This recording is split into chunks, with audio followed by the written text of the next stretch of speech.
औज़ु बिल्लाहि मिनश शैतानिर रजीम।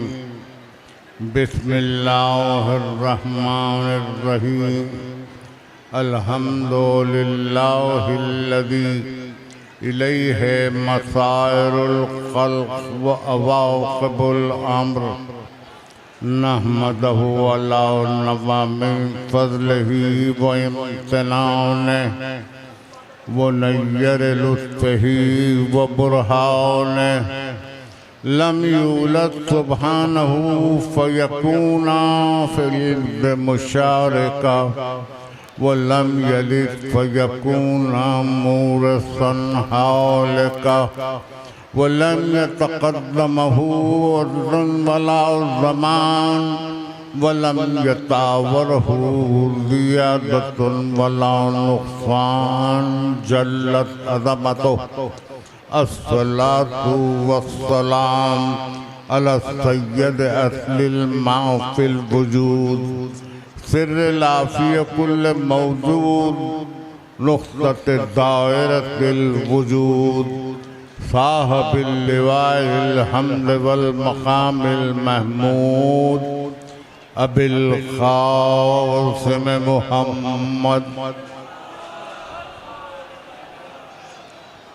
व अहले बैतिही तय्यबीन अत्ताहिरीन अल-मासूमीन अल-मज़लूमीन अल्लज़ीना अज़हबल्लाहु अन्हुमुर रिज्स व तहरहुम तत्हीरा।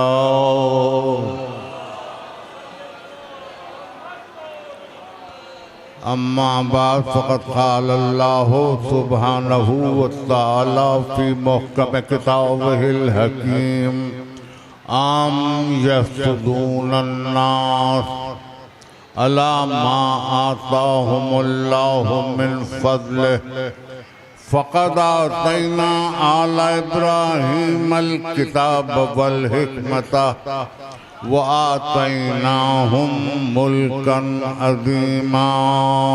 सलावत।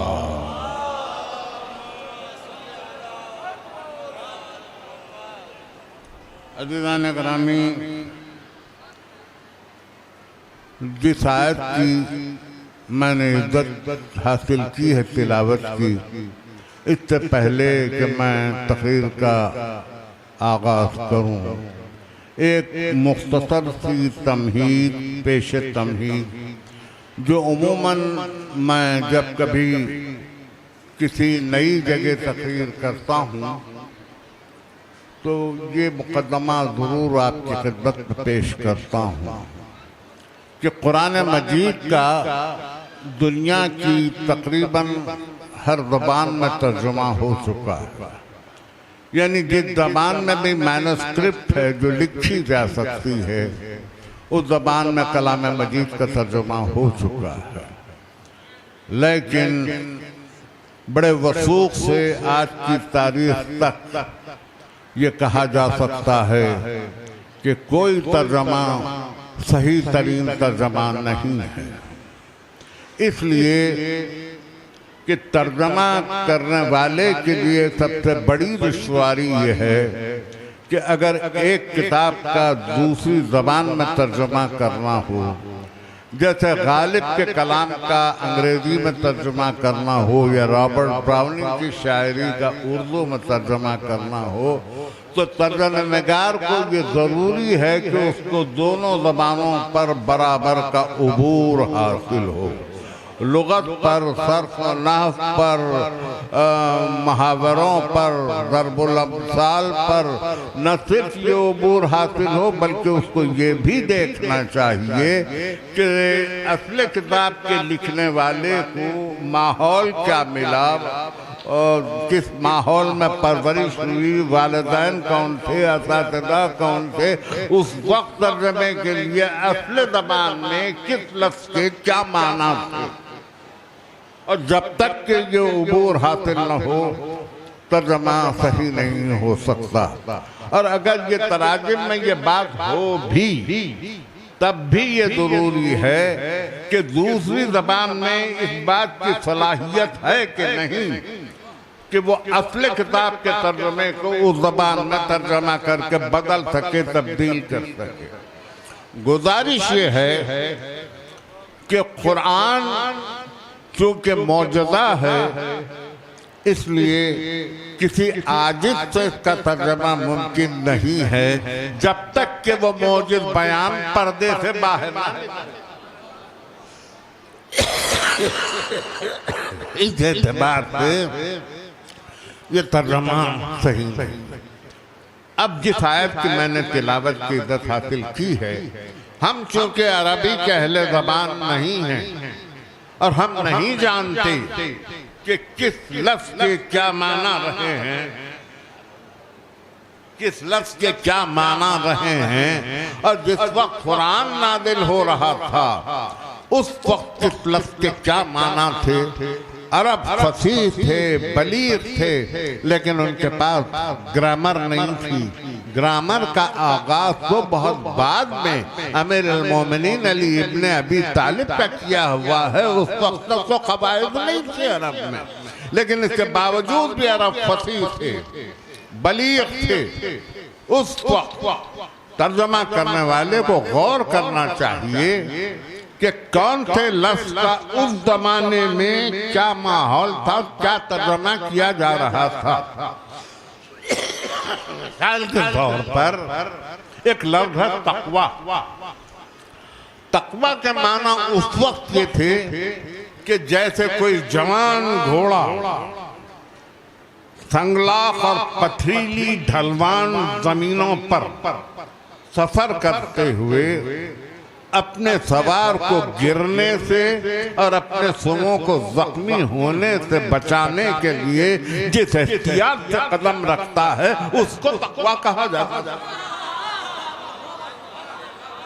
आपने गौर किया कि उसको तक़वा कहा जाता था।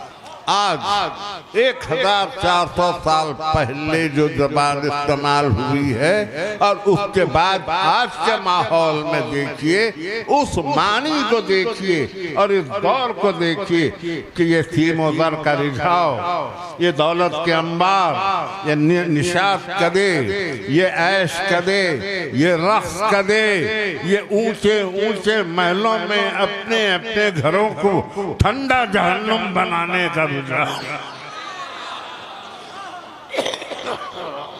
और ऐसे में अगर नफ्स का रहवार अपने सवार को गिरने से और उसको इस माहौल में तबाह होने से बचाने के लिए एहतियात से कदम रखे तो तक़वा कहा जाता है। यानी दौर बदला, अंदाज बदला, जबान बदली, माना बदले, सदियां गुजरी, मगर कुरान नहीं बदला, मौजूदा का मौजूदा। अब ऐसे मौके पर मुझ जैसा आजिज़ और हम क्योंकि अरबी के अहले ज़बान नहीं हैं, किसी आयत का तर्जमा बड़ी एहतियात से इसलिए करते हैं कि कम से कम हमारा शऊर उन तक पहुंच जाए कि जहां आयत के मफ़हूम को बयान करने वालों ने जो बयान किया है उस तर्जमे तक पहुंच जाए। अब मैं इस आयत का तर्जमा कर रहा हूं कि आम यसदून अन्नास, क्या दुनिया हसद करती ही रहेगी। गाते वाजिब के कलाम का अंदाज देखिए, तीवर देखिए, खुदा ताला ने किस तरीके से खिताब किया है उसके अंदाज को देखिए। आम यसदून अन्नास, क्या दुनिया हसद करती ही रहेगी। अज़ीज़ान गिरामी, दुनिया में दो कैफियतें बदर आतम पाई जाती हैं। एक कैफियत होती है रश की, रे शीन काफ रश, और एक कैफियत होती है हसद की। रश उसको कहते हैं कि जहाँ ये देखा जाए कि दूसरा खुद से बुलंद है, इल्म में, फजल में, हुनर में, जाह में, जायदाद में, माल में, असमार में, और वो ये सोचे कि मैं तो अपनी जगह रहूं, क्यों ना कोशिश करते करते उस तक पहुंच जाऊं। इसको कहते हैं रश। और हसद उसको कहते हैं कि जहां कोई दूसरा किसी को अपने से बुलंद देखे और ये सोचे कि मैं तो उस तक नहीं पहुंचता, कफ़े अफसोस बनते हुए ये सोचे कि क्यों ना उसको अपनी सतह पर खींच लाऊं। दुनिया में रश हसद की बनिस्बत बेहतर है, मगर मकाम हैदर करार में ना रश किया जा सकता है ना हसद किया जा सकता है, इसलिए कि ना कोई इंसान बढ़ के अली बन सकता है ना अली घट के इंसानों के। ये है वो मकाम सरवात शाह फरमाए बर मोहम्मद वाले मोहम्मद। मैं चूंकि आपको खिताब करते हुए ये अर्ज कर देना जरूरी समझता हूँ कि हम कभी जानिबदार नहीं रहे, कभी नहीं, हम हमेशा गैर जानिबदार रहे। हमको जानिबदारी की इसलिए जरूरत नहीं पड़ी कि खुली हुई किताब और रोशन दलीलों के आगे किसी जानिबदारी की जरूरत नहीं रही। इसलिए आज भी मैं ये चाहता हूँ कि मुख्तसर से वक्त में, मेरे पास वक्त कम है और आपको मुझे बड़ी दूर तक ले जाना है, एक छोटे से उन्वान पर मैं खिताब करूँ कि इस्लाम और उसके महाफिज, बस ये तारुफ हो जाए, मैं तकरीर को तमाम करूँ, क्योंकि मेरे बाद और मुकर्ररीन हैं और बड़े अहम दिन में तकरीर कर रहा हूँ। दावत दुलशीरा का एक मंजर देखिए। जब सरकार रिसालत मआब ने बुलाया, लोगों को जमा किया, हमारी किताबें नहीं, आलम इस्लाम की किताबें भी नहीं, मैं ये चाहता हूँ कि मशरक़ी मुफक्किरीन की एक किताब फॉल ऑफ रोमन एम्पायर से एक पैराग्राफ उठाऊं और आपकी खिदमत में पेश करूं। गिब्बन लिखता है, एक काम सा दावत दुलशीरा का मंजर पेश करते हुए कि काम silence was being observed through out the assembly until the youngest among all, called Ali, stood up and told the Prophet of God, I will help you and I witness that you are the Prophet. Gibbon कहता है कि जब रसूल अकरम ने दावत दुलशीरा में दावत दी तो ऐसा महसूस होता था कि लोगों के सरों पर परिंदे बैठ गए, पलकें झपकना भूल गई हैं, पुतलियां थम गई हैं, चेहरे पत्थर के बन गए हैं, लगता है इंसान नहीं खड़े हैं, पत्थर के बुत खड़े हुए हैं। हवा रुक चुकी है, फजा खामोश है, सांस की आमद और शुद्ध रुक गई, ऐसा लगता कि सब मुंजमिद हो गए हैं, सांस लेना भूल गए। और इसके बाद कहता है कि ऐसे में एक बच्चा जिसका नाम अली था खड़े होकर उसने कहा, अल्लाह के रसूल, मैं आपका साथ दूंगा और मैं गवाही देता हूं कि आप अल्लाह के रसूल हूं। तो मैं पूछना ये चाहता हूं, अगर इस गवाही को दावत दुलशीरा से हटा लिया जाए तो इस्लाम में सिवाय कुफ्र के सन्नाटे के बाकी क्या बाकी रह जाता है?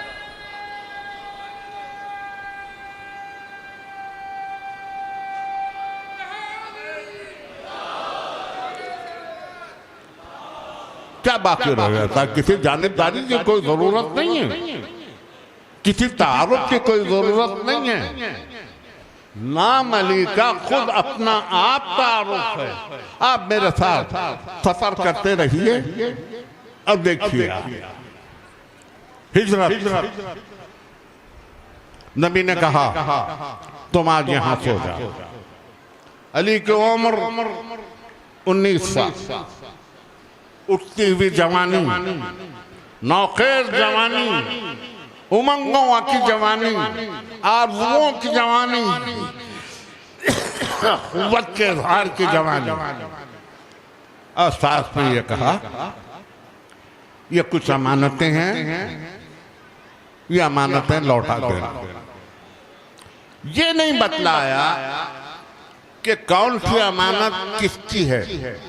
और फिर ये भी मैं आपसे अर्ज करूं कि अमानत उसको कहा जाता है कि जहां देने वाला जिस तरह से दे, लेने वाला उसी तरह से रखे, गांठ ना खुले, हाथ में वजन करके ना देखे, अंदाजा ना लगाए, तखमीना ना लगाए कि क्या है। और देते वक्त ये नहीं कहा कि ये फुला की है उसको दे देना, ये फुला की है उसको दे देना, इसलिए कि नफ्स से ज्यादा कौन बेहतर जानता है कि क्या, कौन बेहतर जानता है नफ्स से ज्यादा, इसलिए लौटाया नहीं। अब उस माहौल को, उस रात को भी देख लीजिए। मक्के के सारे काफिर एक जगह जमा होकर ये मंसूबा बना रहे थे कि अब रसूल को कत्ल कर दिया जाना चाहिए।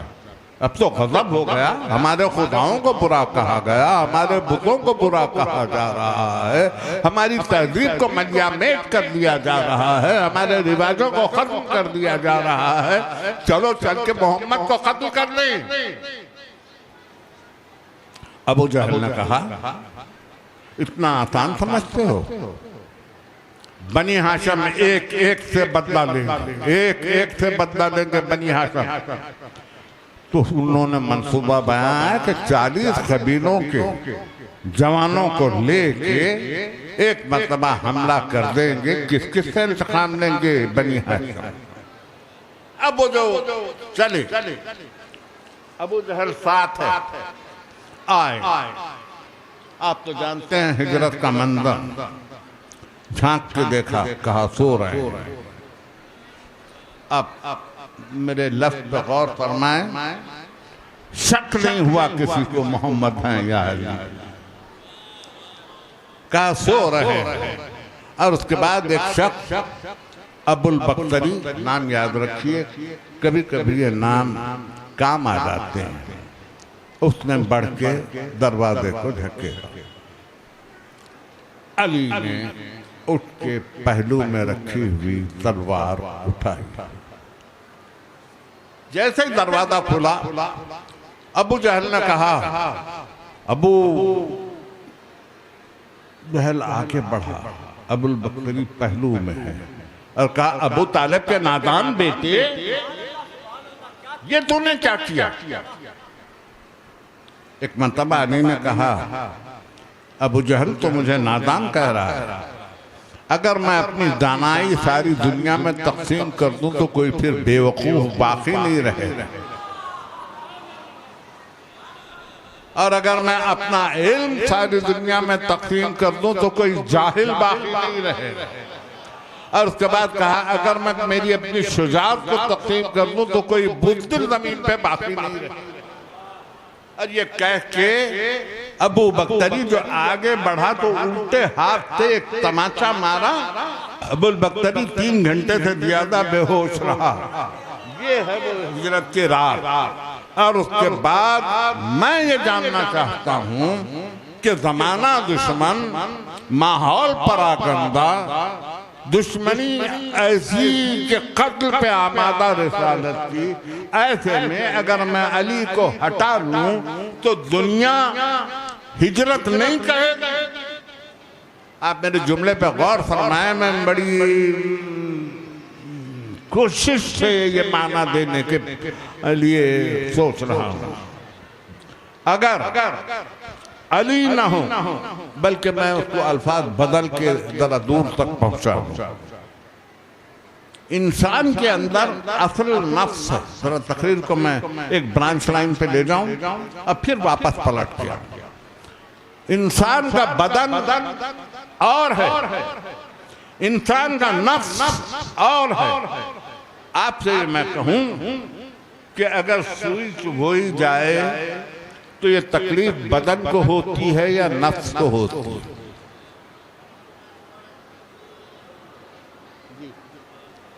ख्याल ये है अहबाब का कि ये तकलीफ बदन को होती है, लेकिन मैं ये अर्ज करूं कि जब इंसान को ऑपरेशन थिएटर में डॉक्टर नफ्स को गाफिल करके बदन को चीर के रख देता है, तब तो कोई तकलीफ नहीं होती। तो सुई की चुभन का एहसास बदन को नहीं है, नफ्स को है। क़यामत में पुरसिश नफ्स से है, बदन से नहीं है। क़यामत में जो पूछा जाएगा नफ्स से पूछा जाएगा, बदन से नहीं। ये बदनामुराद बदन जिसे हम सजाए सजाए फिरते हैं। सुनता हूँ कि आजकल हजारों रुपया खर्च किया जाता है इस बदन की सजावट में। ये कमबख्त तो गवाही में काम आएगा, पूछा तो नफ्स से जाएगा क्या छोड़ के आया है। ये है वो मकाम नफ्स का। तो नफ्स असल है। ये मौजू का तकरीर नहीं है मेरी, और मुझे इसमें वक्त नहीं हासिल करना है आपसे, बड़ी दूर जाना है मुझे। ये है मकाम नफ्स का। तो नफ्स को छोड़ के गए थे। अगर नफ्स को ना छोड़ के जाते तो लोग कहते थे मोहम्मद फरार हो गए। नफ्स को छोड़ के गए इसलिए, अगर नफ्स को छोड़ के न जाते तो ये दुनिया लिखती मोहम्मद फरार। हटानू अली को क्या रह जाए। फिर बद्र 2 हिजरी आपके सामने है, 313, उधर से 3, इधर से 3, और 3 ने इतनी फतह की, और उसमें भी अली की उम्र सिर्फ 21 साल। 2 हिजरी बद्र की जंग 2 हिजरी, और उसके बाद वो जंग की कि मारकतुल आरा जंग बद्र फतह में तब्दील हो गई।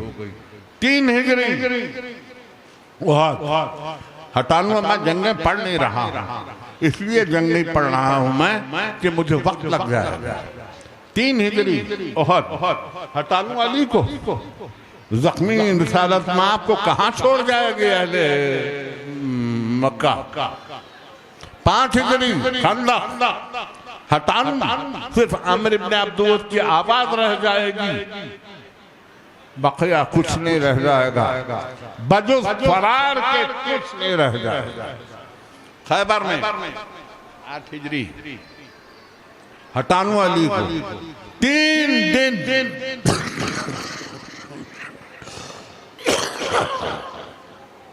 जाते रहे, आते रहे।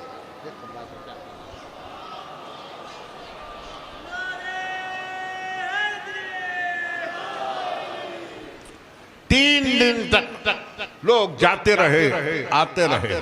अगर अली को हटा लूं तो रिसालत ने कहा कल मैं अलम उसको दूंगा। आपको याद है ये जुमला, कल मैं अलम उसको दूंगा जो कर्रार हो और गैर फर्रार हो। हटा लूं तो सिवाय इस्लाम में फरार की दास्तान के बाकी क्या रह जाएगा, क्या बाकी रह जाएगा इस्लाम में सिवाय फरार की दास्तान। और यही नहीं बल्कि मैं तो ये अर्ज करूं कि कहा जाता है कि 3 दिन तक लोग गए और आए, गए और आए, गए तो आए। मैंने जिंदगी गुजारी इसी तगोदौ में कि ये तो पता चलाऊं कि कौन गया और कौन आया। कोई नाम नहीं मिलता कि कौन गया और कौन आया। वो भी शायद अपनी मर्जी से ये लिख लिया हो कि फला गए, फला गए, फला गए, मगर मुझे तो कभी कोई नाम नहीं मिला तारीख में, न जाने कौन गया और कौन आया। ये भी एक दास्तान फर्जी लगती है। अगर गया तो वही एक नाम। छान लीजिए तारीख, आप ही के शहर का, आप ही के मुल्क का रहने वाला, कहीं बाहर से नहीं आया हूँ। आप जब चाहे तारीख के हवाले से मुझसे पहुंच के नशर कर सकते हैं। कौन और जब आयतें नाज़िल हुई फतह मक्का, आज के बाद कोई बरहना तवाफ न करे काबे का। आज के बाद कोई मुशरिक हुदूद काबा में हरम में दाखिल न हो। तो किसी ने कहा या रसूलुल्लाह मैं ले जाऊं आए थे।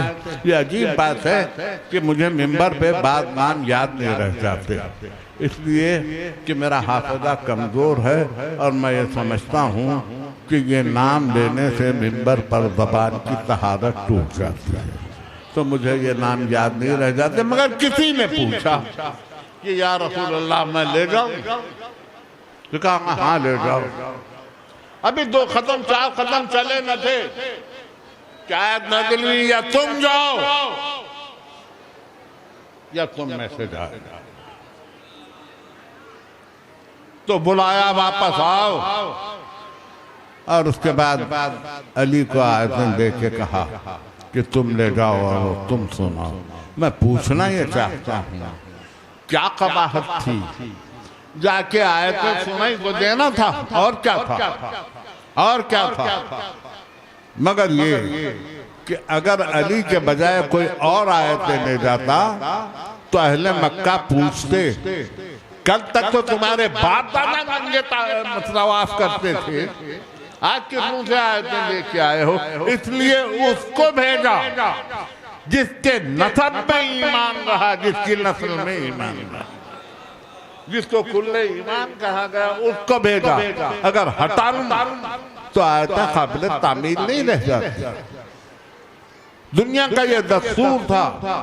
बल्कि आपने भी आजकल तक देखा होगा कि अगर कोई मशहूर लीडर, कोई बड़ा आदमी महफिल में हो तो कुछ लोग ये बताने के लिए कि वो कितने करीब हैं जाके कानों में सरगोशी करते हैं, भले ये कहते हैं कि हुजूर आपकी चप्पल खराब हो रही थी जूते, मैंने उठा के उसको महफूज कर दिया, और वो हाथ जोड़ के कहता है बड़ा आपका शुक्रिया, बहुत शुक्रिया। दुनिया ये समझती है कि इतना करीब है कि वो हाथ जोड़ के शुक्रिया अदा कर रहा है। यही कुछ हालत मदीने में भी थी। लोग जाके नबी से सरगोशियां करते थे, और वो साबिर नबी, रहमतन लिल आलमीन नबी, करीम नबी, मुरव्वत के खातिर चुप हो जाया करते थे। तो एक मर्तबा आयत नाज़िल हुई कि अगर तुमको नबी से नजवा करना हो, सरगोशी करनी हो, बातें करनी हो, तो सदका पहले सदका दे दिया करो और उसके बाद में बातें करो। लोगों ने पूछा या रसूल अल्लाह कितना सदका? कहा कम से कम 1 खजूर। आपके सामने लोग भी हैं, उनके खिताबात भी हैं, जिनसे 1 खजूर सदका ना हुआ। अली उठे, 1 दिरहम सदका दिया, गए, नबी के कानों में सरगोशी की और वापस आए। फिर उठे, 1 दिरहम सदका दिया, फिर गए, फिर सरगोशी की और वापस आए। 10 मरतबा उठे, 10 दिरहम सदका दिया, बातें की और वापस आए। एक मरतबा आयत नाज़िल हुई, अच्छा जो अगर तुम नहीं करना चाहते तो रहने दो। अगर उस दिन अली सदका देकर नबी से सरगोशियां न करते तो ये दुनिया कहती कि कुरान लायक तामील नहीं है। कुरान लायक तामील इसलिए नहीं है कि उस पर किसी ने सदका नहीं दिया। अगर अली को हटा लूं तो कुरान के काबिल तामील होने में शक हो जाता है। ये हैं वो मरहले। और फिर ये महीना आपको याद है, अब कुछ दिन बाकी हैं, 18 दिन हज के लिए।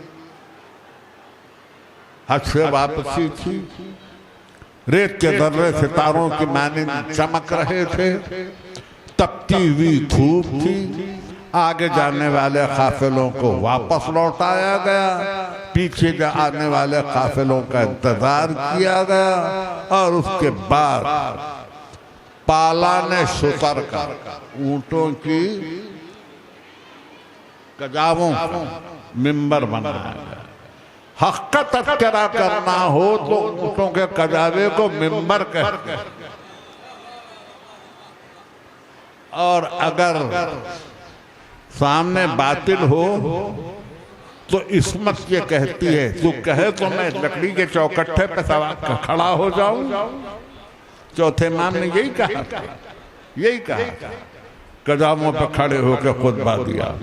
औज़ु बिल्लाहि मिनश शैतानिर रजीम बिस्मिल्लाहिर रहमानिर रहीम अल्हम्दुलिल्लाहिल्लज़ी अला फी तवहदही व दना फी तफर्रुदही व जल्ल फी सुल्तानही व अज़म फी अरकानही व अहाता बिकुल्लि शैइन इल्मन व हुवा फी मकानही व कहर जमीअल खल्क़ बिक़ुदरतिही व बुरहानही व मजीदन लम यज़ल महमूदन ला यज़ाल बारियल मस्बूकात लाजियल मधुवात जब्बारिल अर्ज़ीन व समावात। और इस खुतबे के उरूज पे किसी को हाथों को उठा के कहा मन कुन्त मौला हो फहादा मौला। मैं और कुछ नहीं कहता, मेरी तकरीर करीब पहुंच चुकी। एक मंदिर है उसको दिखलाना है मुझे, इसलिए मैं इस मंदिर को आगे ले जा रहा हूं। कायनात के घटाटोप अंधेरे आदमी को एक किरण मरकज़ नजर बन जाती है, लेकिन है जुस्तजू कि खूब से है खूब तर कहाँ।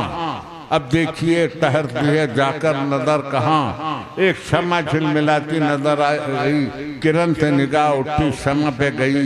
शमा के आगे फिर एक लालटेन जलती हुई आई, लालटेन पे निगाह गई, शमा से निगाह हट गई। एक रोशन चराग नजर आया, अब रोशन चराग पर नजर गई, लालटेन से हट गई। ऐसे में बिजली का खुमखुमा जलता हुआ नजर आया, बिजली के खुमखुमे पे नजर रही, बाकी चराग मध्यम पड़ गए। ऐसे में आफताब ने सर उठाया, अब सारे चराग रहे न रहे, सारे चराग रहे न रहे।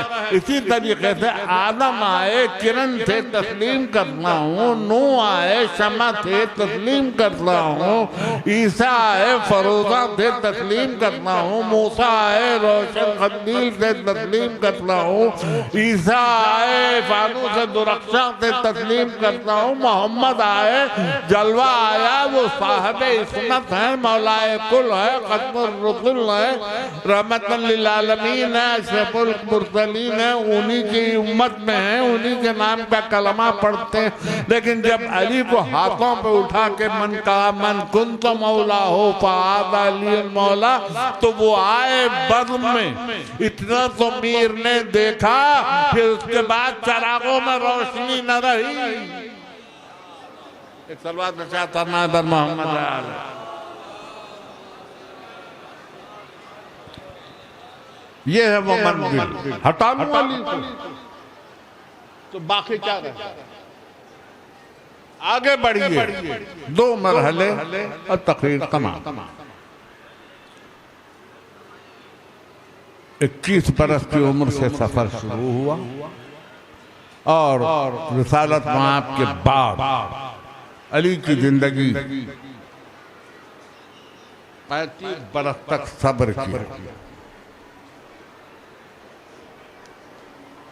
इतना सब्र अली ने किया जितना शहजादी कौनैन ने किया। और उसके बाद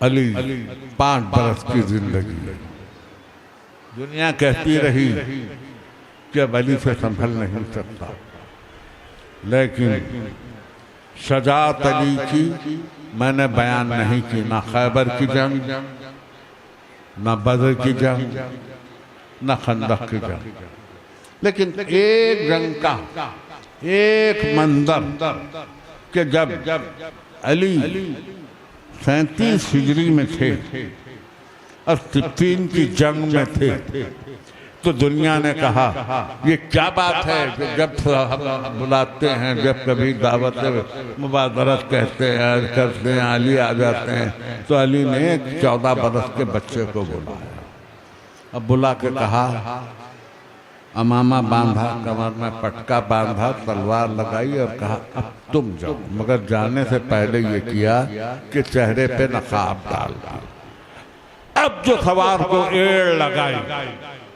तो घोड़ा यूं खलबे लश्कर में गया कि वही काट, वही अंदाज, वही तीवर, वही देख का अंदाज, वही सिपाहगरी का अंदाज। तो दुनिया ने पुकार के कहा ये तो फिर अली आ गया। और अंदाज तलवार गनी का ये था, सैफ गनी का, कि तिरछी चली जमी पे तो अबरू उड़ा दिए, जिसने कमा को जख्म किया बाजू उड़ा दिए, परबत्ता करके तीरे से पहलू उड़ा दिए, राकिब के पांव घोड़े से दानू उड़ा दिए। था गुल यही कि हम जो रुस्तुम को टोक लें लेकिन अजल के वार को किस तरह रोक लें। ये अंदाज देख के पहले लश्कर पुकार उठे, ये तो फिर अली आ गया। तो एक मर्तबा अली ने कहा, जरा चेहरे से नकाब हटा देना अब्बास। और अब्बास ने अब जो अब्बास ने त्योरियां बदली, जो अब्बास ने हैदर की तरह फौज नजरों पे उठा ली। शजाअत यूं होती है उस घराने की, शजाअत यूं होती है उस घराने की। और यही शजाअत जब करबला में आए तो आप उसके मंजर देखें। और न मोहम्मद जब आए, ये बच्चे शिम्र की जानिब जो नागहां आए तो उसने बढ़ के कहा, तुम यहाँ कहाँ आए, जहाँ ना खौफ से रुस्तम तो पहलवान आए।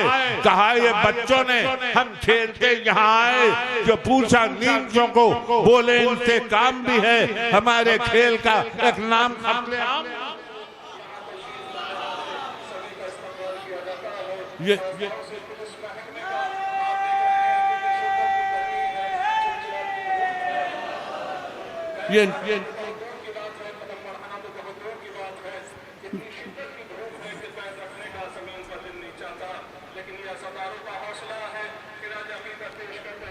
सलवात नंबर मोहम्मद वाले।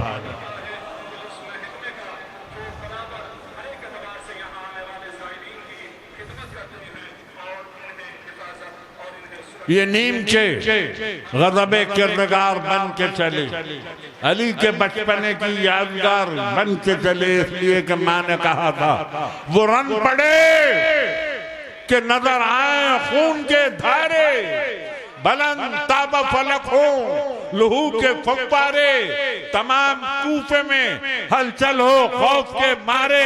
दिखाई देने लगे फौजे शाम को तारे, किसी तरह की कमी कत्लेआम में न रहे, कोई चराग जलाने को सामने न रहे।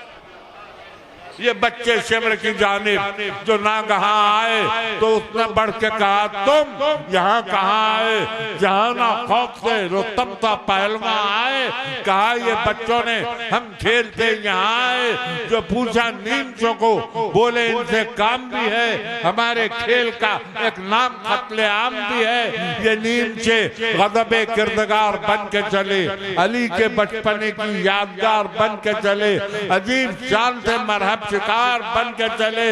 जो दोनों मिल गए तो जुल्फ़कार बन के चले। अली की तरह से जब ऑन बढ़ते जाते थे, कबाड़ कलए खैबर के थर थर आते थे। और बादिन शेरों कासिम की जो बारी आई, रन को एहसास हुआ, बादे बहारी आई, फूल बरसाती हुई, रहमत बारी आई, उस मदीने के मुसाफिर की सवारी आई। जिंदगी भी दूर से भी एक झलक पाना सकी, कम चीनी जिसकी जवानी के करीब आना सकी। और इस शान की जंग कासिम की कि शाह संतों की देने लगे बढ़ बढ़ के सदा। जोश में हजरत अब्बास से टहना न गया, दरे खैमा के खनिया आके ये भाभी से कहा, लो मुबारक हो, तुम भी देख लो बेटे की बेगा। माँ ने पूछा, कोई हाथों की सफाई देखी? बोले अब्बास के हैदर की लड़ाई, बोले अब्बास के हैदर की लड़ाई देखी। सुन के तारीफ न आया दिल मादर को करार, दर से चिल्लाई के खातिम तेरे हाथों के निसार। प्यार आ जाता है, देखती हूँ जब वार पे वार, दिल से कहती हूँ न करना मेरा ऐसे में बेकार। इस मेरी दाद की तादीम न करना खातिम, हाथ रुक जाएगा तस्लीम न करना। ये है तेवर बनी हाशिम के शुजाअतों के, बनी हातिम के शुजाअतों के। लेकिन मैं एक ऐसे शुजा की बसाए पढ़ना चाहता हूँ कि जिसने करबला की ज़मीन ने जिसके पाँव चूमने की बड़ी ख्वाहिश थी।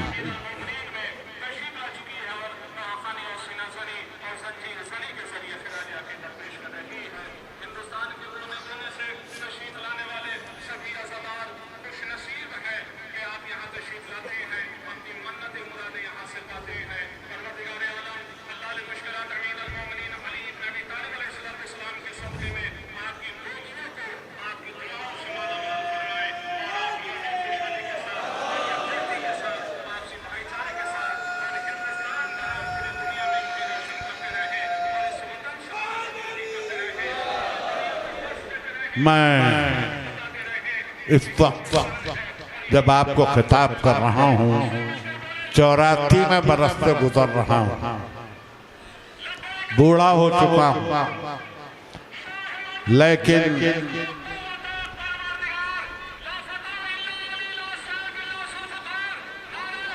आप मेरी तरफ तवज्जो देते रहें। मैं आखिरी जुमले अदा करना चाहता हूँ। शुजाअत अली असगर की, बाप के हाथों पे बच्चा गया, फासिकों का लश्कर है, जालिमों का लश्कर है। शेर खुदा के पोते ने बाप की गोद में एक तबस्सुम से पूरे लश्कर को फतह किया। तबस्सुम की भी एक तफसीर होती है, तबस्सुम की भी एक ताबीर होती है, तबस्सुम की भी एक तलवार ज़नी होती है, सैफ अफ़ग़नी होती है। कौन जीता कौन हारा ये फैसला तो उस वक्त हो जाता है जब अज़ानों में अल्लाह का नाम रह जाता है, अज़ानों में कलमा रह जाता है, अज़ानों में आले मोहम्मद का तज़किरा रह जाता है। लेकिन आँखों में आंसू उस वक्त आते हैं कि ज़ैनब और हुसैन का रिश्ता जब याद आ जाता है। दोनों भाई बहन में जो मोहब्बत थी, ऐसी मोहब्बत थी कि जब तक के हुसैन मदीने में रहे रोज़ाना ज़ैनब की ज़ियारत के लिए जाया करते थे। लेकिन एक दिन हुसैन को आने में बड़ी देर हो गई। ज़ैनब बार बार सहन में आती, वापस हुजरे में लौट जाती। भाई का इंतज़ार करते करते बड़ी देर हो गई, भाई नहीं आया तो बहन बैठे बैठे धूप में जरा सी आंख लग गई। ऐसे में हुसैन आए, देखा बहन धूप में सो रही है, अबा उतार के साया करके खड़े रह गए। जब ज़ैनब ख्वाब से जागी तो भाई के गले में बाहें डाल के कहा, भाई आने में इतनी देर न करो भाई, मेरा दिल घबराता है। ज़ैनब को तसल्ली दे के हुसैन ने अपने देर से आने की वजह बताई, मगर बहन के दिल में ये आरज़ू अंगड़ाई लेती रही कि कभी भाई सो जाए और ये खिदमत हम अंजाम दें, भाई सो जाए और हम रिदा का साया करके खड़े रहे। मदीना छूटा, ज़ैनब को मौका नहीं मिला। करबला पहुंची, ज़ैनब को मौका नहीं मिला। 10वीं मुहर्रम गुजरी, ज़ैनब बेबस रही। 11वीं मुहर्रम को बहन ने देखा करबला की जलती हुई जमीन पर भाई का लाशा पड़ा है।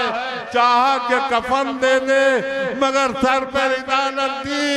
तड़प के कहा, भाई ज़ैनब मजबूर है, भाई सर पर रहना है वरना कफन दे देगी। ये काफिला इतना मजबूर चला। बस 2 जुमलों की आपको दहमत दूं, करबला का काफिला कितना मजबूर था, किस मजबूरी के आलम में चला है। 2 लम्हों की दहमत। 13 मुहर्रम को काफिला कूफा पहुंचा। 12वीं की शाम को जब कूफे की सरहदों में दाखिल हो गया तो एक खैमे, एक बाग में, एक गुलशन में वहाँ काफिले को उतारा गया। वहाँ उम्मे ऐमन के साहबजादे थे। उम्मे ऐमन के साहबजादे पहले मदीना गए और वो चाहते थे कि हुसैन के कदमबोसी करें। हमेशा उनका ये तरीक़ा था कि हज के बाद हुसैन के कदमबोसी को जाते। इस मरतबा भी गए तो मालूम हुआ कि हुसैन कूफे की तरफ गए हैं। तो आए 12वीं मुहर्रम को क़याम किया उस बाग में और ये सोच के क़याम किया कि सुबह बाजार जाऊंगा, अपने मौला के लिए कोई तोहफा खरीदूंगा और जाके कदमों में रख के कदमबोसी करूंगा। ऐसे में देखा एक कारवां आ रहा है, आगे आगे जंजीरों में जकड़ा हुआ कैदी है, पीछे पीछे कुछ बीबियां बेरिदा बेकजावा नाकों पे है। काफिला करीब आया, उसने चाहा बढ़ के कैदी को सहारा दे। एक मतबा नाखे की पुष्ट से किसी बीबी की आवाज आई, खबरदार आगे ना पड़ना, बेरिदा है। उसको लगा जैसे जमीन में पांव थाम लिए। जब काफिला उतार दिया गया तो हुए शख्स आगे बढ़ा और आबिद बीमार को पकड़ के बिठाया। आबिद बीमार से कहा कि तू कौन है, तेरा चेहरे से ऐसे लगता है जैसे अभी अभी यतीम हुए हो, ऐसे लगता है कि पूरा तुम्हारा घराना लुट गया, पिट गया। तो आबिद बीमार ने कहा हाँ, सब करबला में शहीद हो गए। कहा तुम बड़े मजलूम दिखाई हो देते हो। कहा घबराना मत, आज की एक रात सब्र कर लो, कल मेरे आका हुसैन से कह के तुम्हारी जंजीरें खुलवाऊंगा, बीबियों को चादरें दिलवाऊंगा। तो एक मरतबा कैदी ने पूछा कि हुसैन को देखेगा तो पहचान लेगा? कहा कैसे मैं पहचानूंगा, सारी जिंदगी मेरी माँ ने खिदमत की है उस घराने की। तो एक मरतबा कांपता हुआ हाथ उठा के कहा वो देख, वो नैदे पे हुसैन का सर, वो अब्बास का सर, वो अली अकबर का सर, वो अब्बास का सर, वो औनो मोहम्मद के सर। कहा मौला सारा घर लुट गया? कहा सारा घर लुट गया। शाम तक के ये हो गया कि घोड़ों के टापे को नालबंदी करवाई गई और ऐसे में हर लाशा उड़ गया, फकत मेरे बाबा का लाशा था जो बाकी। रब्बना तक़ब्बल मिन्ना इन्नका अंता समीउल अलीम।